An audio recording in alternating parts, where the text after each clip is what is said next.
Inna fi khalqis samawati wal ardi wa ikhtilafil laili wan nahar la ayatin li ulil albab alladzina yadhkuruna Allaha qiyaman wa qu'udan wa 'ala junubihim wa yatafakkaruna fi khalqis samawati wal ardi rabbana ma khalaqta hadza batila subhanaka faqina 'adzaban nar. Alaya wallahu a'lam ma'nahu bil murad. Alhamdulillah, ikhwatul iman rahimakumullah, ibu bapak masyarakat RW 03 Jamaah Masjid Al Barakah sareng para pemuda dan pemudi khusus Karang Taruna sareng pemuda-pemudi RW 03. Alhamdulillah bisa bermuwajahah kembali dalam majelis ilmu, dan alhamdulillah ada yang spesial kembali, salah satu dari kepemudaan juga yang dulu sempat menjadi sesuatu hal yang menakutkan bagi masyarakat, kehadiran mereka yang dulu dianggap sebagai geng motor, ayo nama insyaallah mau diganti. Teman-teman dari ETC perwakilan alhamdulillah sudah datang bergabung bersama kita dalam kajian malam ini. Mudah-mudahan buat teman-teman ETC dan juga teman-teman yang lain yang pernah punya latar belakang yang hampir serupa tetap diberikan istiqomah oleh Allah untuk menjadi manusia khairun nas anfa'uhum linnas. Baik teman-teman, pada kesempatan hari ini dalam mukadimah saya telah membacakan Quran surat Al-Imran ayat 189 sampai 191 yang diawali walillahi mulkus samawati wal ardi wallahu ala kulli syai'in qadir, dan milik Allah lah kerajaan langit dan bumi, dan Allah Maha Kuasa atas segala sesuatu. Ini menandakan bahwa segala sesuatu yang ada di dunia ini adalah milik Allah. Tugas kita sebagai manusia khalifah fil ardh adalah bagaimana menjalankan amanah yang Allah berikan kepada kita sebagai manusia, yaitu sebagai khalifah untuk mengurus anak ini. Sehingga janganlah sampai kita malah mengkambing hitamkan Tuhan, dalam artian ketika ada gempa, ketika ada banjir, kita kadung lebih suka menghujat kepada Allah. Ya Allah, kenapa Engkau berikan cobaan seperti ini kepada hamba, banjir, longsor dan sebagainya? Padahal kalau kita kaji ulang, kenapa itu terjadi akibat ulah manusia sendiri? Kenapa seperti itu? Karena manusia paling gampang mengkambing hitamkan orang lain. Contoh, ketika ada masalah terjadi dua belah pihak, maka orang yang kalah fitnah menjadi alat bagi para pecundang. Ketika ada yang berdebat, ketika ada yang bertengkar, melemparkan fitnah kepada orang lain, si A bla bla bla bla bla bla bla, maka jatuhlah martabat orang tersebut. Itulah kebiasaan di kita. Jangan kita jauh-jauh berpikiran untuk mengkritisi kepada pemerintah. Di lingkungan kita saja, di kampung kita saja sering terjadi masalah seperti itu. Tetangga A dengan tetangga B mengkambing hitamkan si C. Antara pemuda dan pemudi mengkambing hitamkan si C. Terus gitu. Maka inilah yang kita periksa bahwa apapun yang sudah kita terima, apapun yang sedang kita jalani hari ini, itu adalah titipan dari Allah. Kenapa? Karena kita sering melihat ketika kita mengantarkan mayit, sudah menjadi bukti harta, jabatan, tahta dan apapun ketika meninggal tidak dibawa.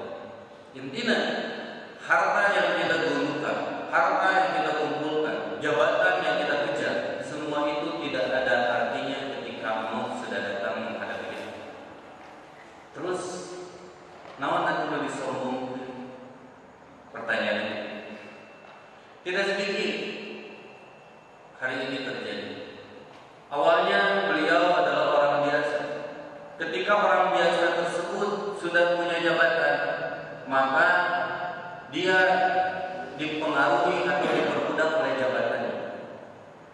Asalnya gaul teh bebas, ketika dia sudah dapat jabatan atau predikat, klasifikasi, pemkelasan di antara masyarakat, orang kaya tidak pantas bergaul dengan yang miskin. Orang miskin erat bergaul dengan yang kaya. Yang berpendidikan luhur erat bergaul dengan SD. Anu SD erat bergaul dengan anu pendidikan luhur. Padahal kita adalah manusia yang sama. Baik itu jabatannya tinggi atau rendah, tetap hakikatnya kamu adalah manusia. Maka hargailah manusia atas dasar manusianya, bukan menghargai manusia yang berada di luar eksternal dirinya. Sakapun urang daek ngahargaan jelema kusabab beungan. Urang daek ngahargaan jelema kusabab internal. Urang daek ngahargaan jelema kusabab punya jabatan. Tapi terkadang kita enggan untuk menghargai orang lain ketika grade-nya berada di bawah kita. Padahal anu A dan anu B sarua jelema. Oleh karena itu hargailah manusia atas dasar manusianya, bukan menghargai seseorang di belakang apa yang dia miliki. Orang menghargai kamu karena apa? Karena kamu adalah anak presiden. Lamun maneh lain budak presiden, moal dihargaan. Kamu dihormati karena kamu anak polisi. Lamun maneh lain budak polisi, moal dihargaan. Begitupun kamu ditakuti karena kamu menggunakan seragam Karang Taruna. Kalau kamu bukan Karang Taruna, moal dihargaan. Begitupun kamu ditakuti karena berseragam ETS. Ketika kamu tidak menggunakan seragam itu, maka kamu tidak ada harganya. Berarti orang hanya melihat dan menghargai apa yang ada pada menempel di diri kamu, bukan menghargai sejatinya kamu sendiri. Contoh, budak geng motor, bayar raya jelema na teh teman-teman. Gagawuran kelapot gande, make atribut. Wan kusabab naon lamun aing ditenggel aing bisa ngadatangkeun bala dulu. Beda lain cerita. Kalau kamu tidak menggunakan atribut apa-apa, gagawuran jeluntur batu. Ditenggel batu bakal wani.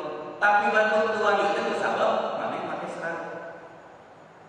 Dan lamun maneh lain pejabat, kan gitu. Lamun maneh teu boga seragam anu dinas, urang ge wani kusabab maneh make seragam dihormati. Berarti orang tersebut menghargai seragamnya, bukan menghargai kamu sebagai manusia.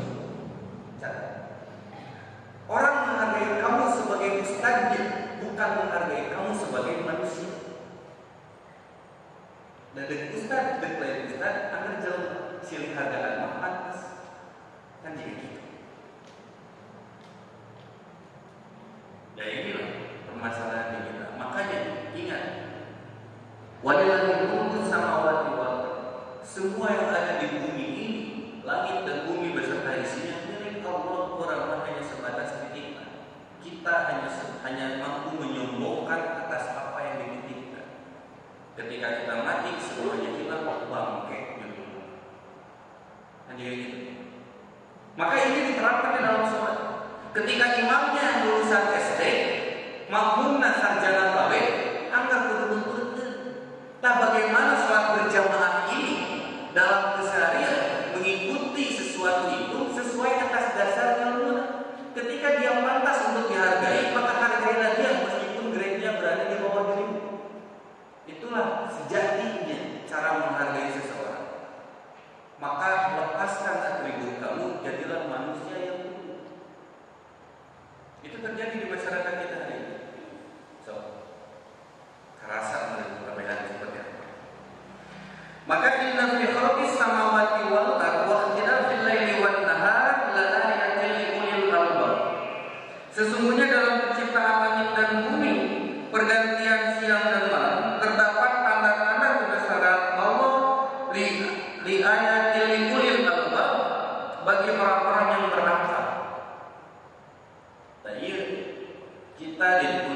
kita ditugaskan untuk tafakur. Tadi di awal bahwa Allah yang menciptakan langit dan bumi beserta isinya, dan Allah merinstruksikan bahwa di antara penciptaan langit dan bumi pergantian siang dan malam ada ayat-ayat kekuasaan Allah, ada tanda-tanda kekuasaan Allah. Diulil albab bagi mereka yang mau berpikir. Dalam bahasa mantekna, al-insanu hayawanun natiq. Manusia itu adalah hewan yang berakal. Ketika akalnya sudah hilang dalam diri manusia, maka tinggal sisa hayawan. Ari hewan dahar penting sebut. Ari jelema dahar mikiran mana halal mana haram. Lamun jelema kalau manusia segala yang halal atau haram dia tidak memikirkan itu dengan akalnya, maka berarti sisanya adalah hewan. Monyet dibuligir daerah, tapi monyet di bajuan jadi aneh. Jelema di bajuan kan, tapi jelema dibuligir daerah. Benar? Jelema dibuligir daerah, tapi jelema di bajuan kan. Contoh, kaum wanita, Allah sudah menginstruksikan untuk menutup auratnya, tapi kebanyakan kaum wanita mengumbar auratnya karena malu menutup aurat. Itu modern, itu gaul. Ketika ditutup auratnya, dia malu. Kan gitu. Salah. Ya. Kan ini benar.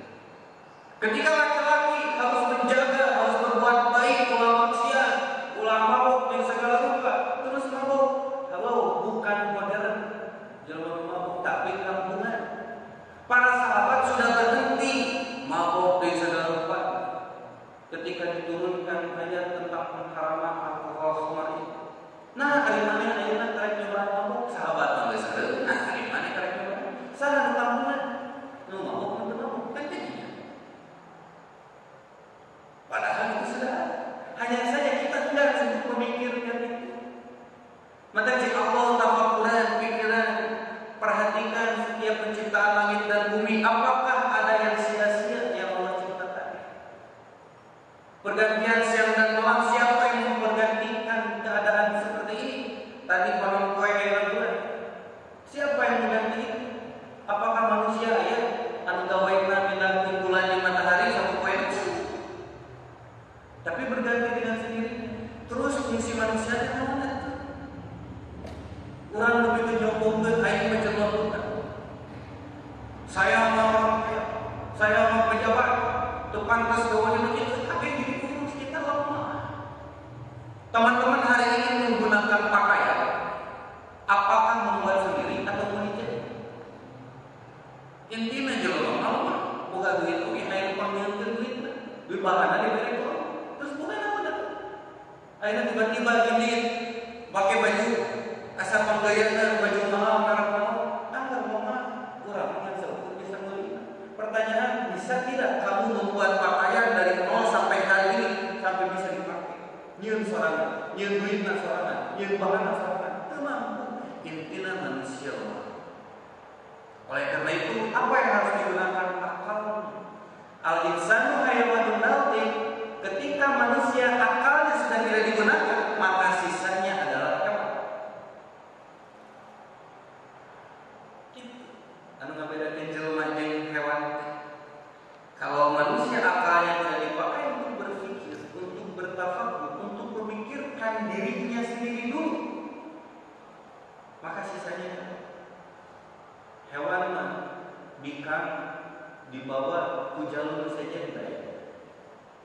Piraku ayeuna pamajikan batu dipakai ku salaki batu. Piraku budak dipakai ku kolot. Hewan mah teu pikiran kan. Itu penting guna. Jelema mah teu pikiran kan ada adab-adab yang harus dilakukan. Ayeuna loba jelema, loba hewan. Nya beungeutna mah jelema tapi kalakuan hewan. Intinya hanya sebatas jasad sebagai insan, tetapi ruhnya tidak. Kan ketiga beda. Ya. Maka nafakuran adalah diri ulah wakar ka eksternal. Peribahasa lagi anu sapopoe setiap hari kita jalankan. Kalau kita lamun urang moyok batur aya cileungan gampang, tapi cileun hareupeun panon sorangan teu katingali. Wah, sia bener aya cileungan, tapi cileun panon sorangan teu katingali. Mata lamun budang sare ngacak heula supaya naon mantes jeung moyok batur ge. Mirintik batur ge mantes. Da urang mah sakapeung mengkritik orang lain, menghina orang lain, tapi kita tidak mengaca. Kita tidak mengaca diri bahwa kita juga hinaeun semua juga. Arek batur goreng kitu kieu segala rupa diomong-omong lebih ke diumbar-umbar ka tetangga manusianya segala rupa, tapi dirina sorangan teu pernah ngaca. Wah, sia mah beungeut teh goreng batur, mana yang ngaca sia teh goreng batur. Wah, mana yang miskin balangsa ngaca, mana yang miskin. Terus kenapa ya? Ya. Pernah tidak kita mentafakuri diri kita saja dulu? Jangan memikirkan orang lain, pikirkan diri kita. Makanya kata Rasul, hisablah dirimu sebelum Allah yang menghisabmu. Maka mau tidur pikiran hari ini saya sudah berbuat dosa kepada siapa saja. Hari ini saya sudah membuat orang lain sakit hati berapa orang. Besok saya harus melakukan apa? Makanya Rasul ketika mau tidur harus mempersiapkan dirinya untuk hari esok. Hari orang mah pernah nyiapkan diri kita untuk perbuatan hari besok yang seperti apa. Makanya innal insana lafil khusr, bahwa manusia itu dalam kerugian. Supaya tidak rugi, kudu kumaha? Wa tawassaw bil haqq wa tawassaw bis sabr. Sudahkah kita menasihati orang lain? Sudahkah kita mengingatkan orang lain? Dan sakabuma orang leuwih resep menasihati orang lain saja, tapi enggan untuk dinasihati. Kita lebih senang mengkritik orang lain, tapi tidak mau untuk dikritik diri sendiri. Kan gitu. Maka untuk menjaga itu, otomatis harus saling mengingatkan. Sudahkah kita saling mengingatkan? Daya nama dunia nasihatan, piling-piling jauh. Mana yang udah kayaknya mau bisa saja pandangan anak muda lebih maju ketimbang pandangan orang tua. Akhirnya pilih-pilih cara menasihatan. Akhirnya enggak terbuka hatinya menerima nasihat. Nasihat itu harus orang seperti ini, seperti ini. Ingat, yang menasihati itu adalah orang yang dewasa. Orang dewasa bisa dipemuda, bisa dikolot. Kadang kolot dia pemuda, tapi budak berkolot. Kan gitu. Tinggal bagaimana cara kita membuka diri kita, berdoa kepada diri kita sendiri untuk senantiasa membuka diri untuk dinasihati dan diingatkan. Maka wa tawassul bil haqq wa tawassul bis sabr. Saling menasihati dalam kebenaran dan kesabaran. Ya. Pikiran. Maka yang selanjutnya, alladzina yadhkuruna Allaha qiyaman wa qu'udan wa 'ala junubihim. Untuk mencapai ulul albab itu apa yang harus kita lakukan?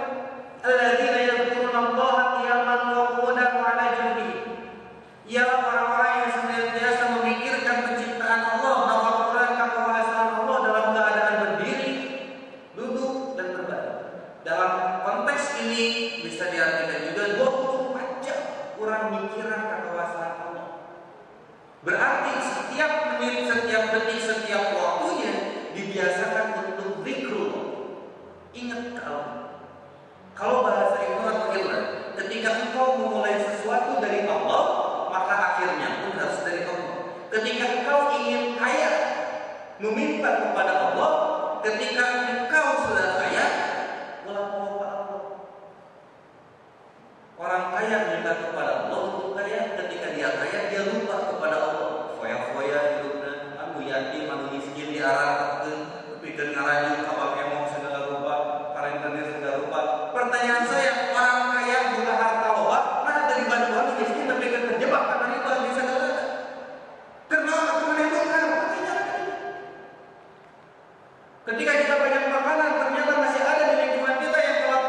disebut bodas kusabab gaya hidup, mana disebut miskin kusabab gaya kebutuhan.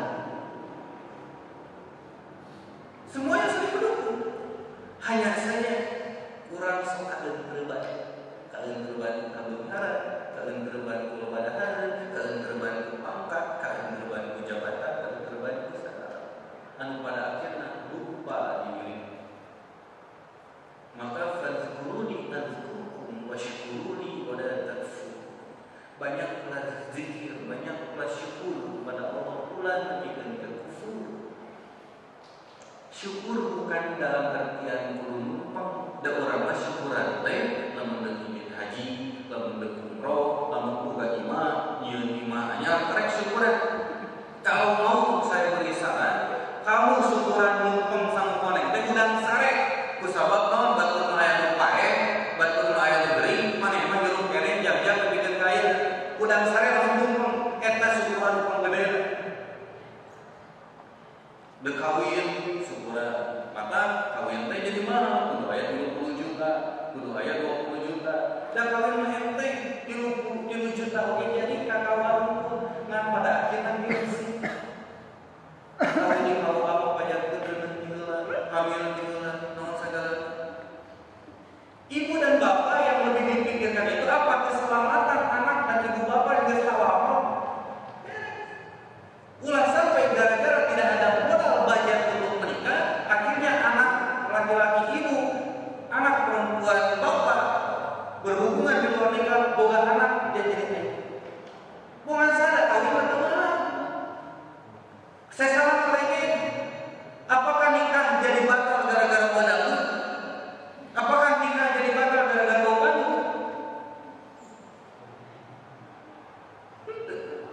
Anu pada akhirnya mah bukan. Kusabab naon da sisana teu lagi. Tuh, batur mah kawin teh di gedung, nyawa gedung. Maneh mah kawin teh di kawin. Dan jangan-jangan nu kieu tah eta urang geus mikir geus suzon ka batur. Kita tidak akan menemukan suzon tanpa ada sifat tabayun. Maka suzon teh kusabab aya tabayun. Pernah teu nanyangan berat jam-jam. Kan eta mah jarang. Kolot awewena, kolot talakina geus daripada raramean mah mubah tebubu dangdut ge dangdutanjeun beuteung warak ukur miceun deui tebubu panggung gede kitu naon gitu geus we sederhana yeun duitna keur bakal budak aya kok pemikiran kitu teh teu bage situ tetangga begitu tetangga begitu ari kawin pikiran tetangga pikiran mah kalau laki kalau kawin ini sederhana ya beres teu kudu lebih nganjuk utang segala rupa hayang ngawinkeun budak. Da sasana mah kitu sih. Cik tafakuran nepikeun tadi. Sehingga muncul hasil dari tafakur itu Rabbana ma khalaqta hadza batila subhanaka faqina adzabannar. Bahwa Allah menciptakan segala sesuatu teu aya anu sia-sia.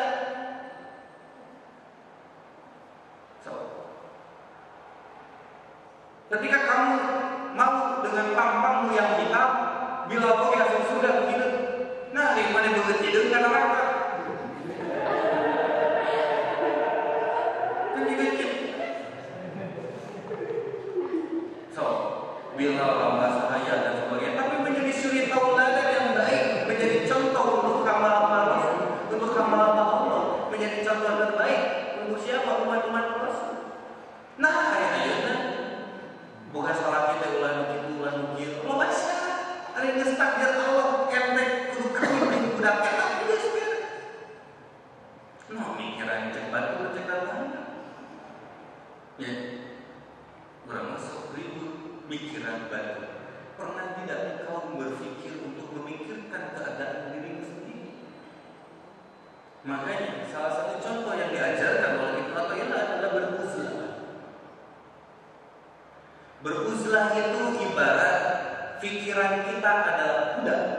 Uzlah itu adalah padang rumput yang sangat luas.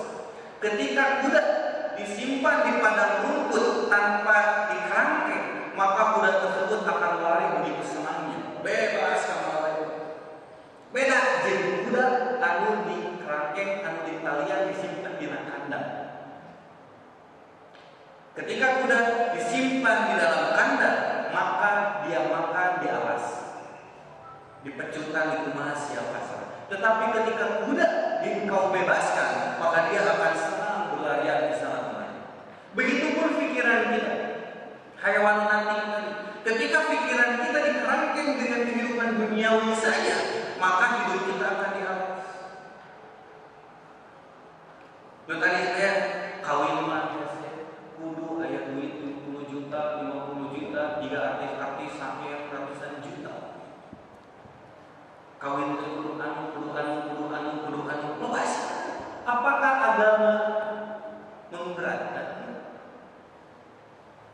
Bahkan ketika di sini sudah ada yang pantas untuk menikah, sok relevan atau kawin itu misalnya kudunan, daek. Nu penting nyalamet tuh. Atuh daerah atuh piceun ka karana ka Allah lain dijalma. Lamun maneh sagala sanggup seperti itu. Rasul pun sok apa yang mau kamu jadikan mahar? Emas teboga, ieu teboga, cincin dipakai, cincin yang biasa-biasa saja. Nu penting nu nyalametkeun. Apakah ibadah membuat manusia susah atau mudah? Memudahkan, nyalametkeun.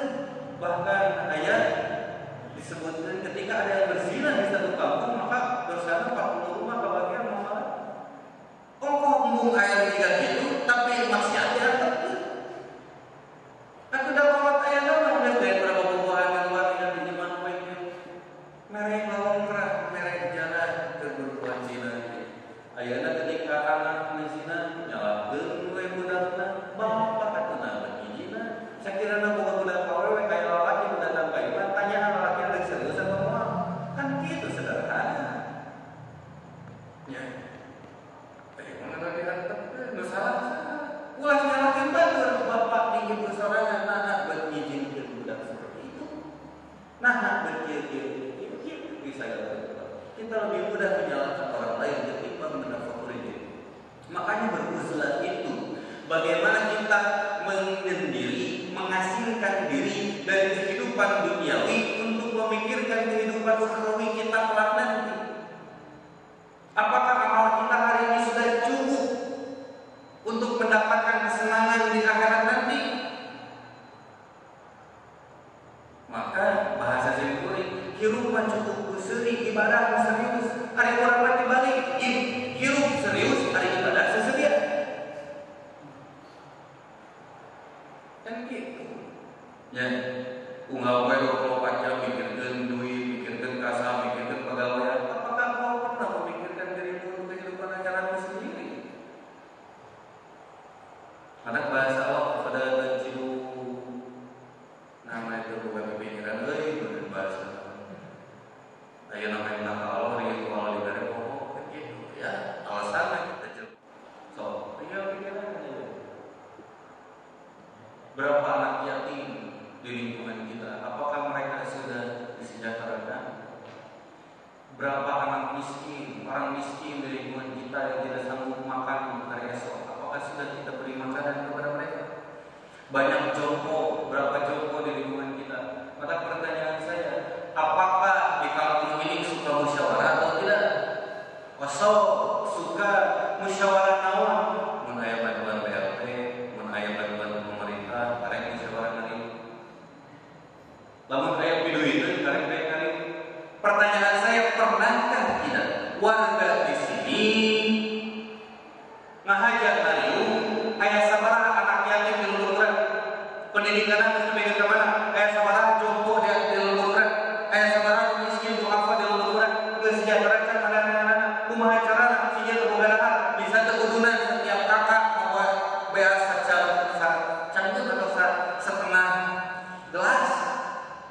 Sabaraha kakak se-RT? Dikali setengah gelas ewang beas. Aya sabaraha kilo bagikeun ka butuh di lembur sorangan. Pernah tidak sengaja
Sifatnya bonus di pemerintah mah, tapi pikirannya mah lembur sorangan, keluarga sorangan, tetangga orang sorangan, itu malah di pikiran sampai sejahtera kita.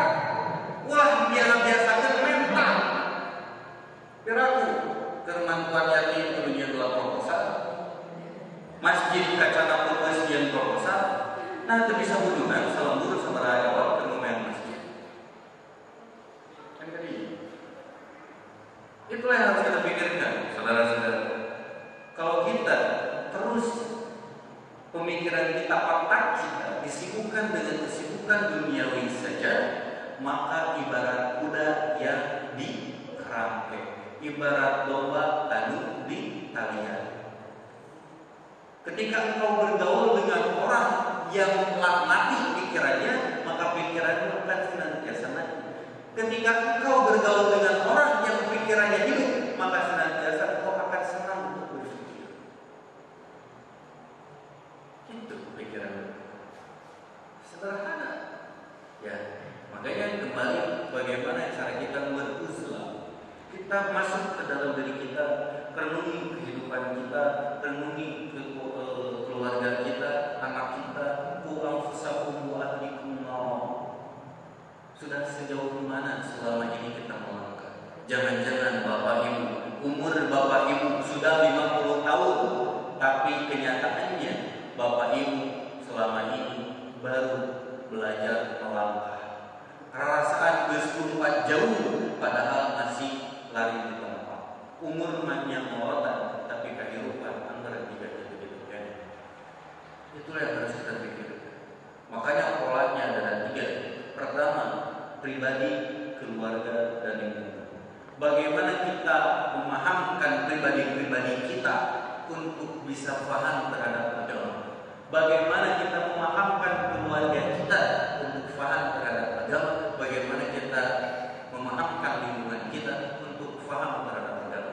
Pribadi kita seperti hari ini, pribadi-pribadi, kajian-kajian, nanti kajian keluarga. Anfusakum wa ahlikum nar.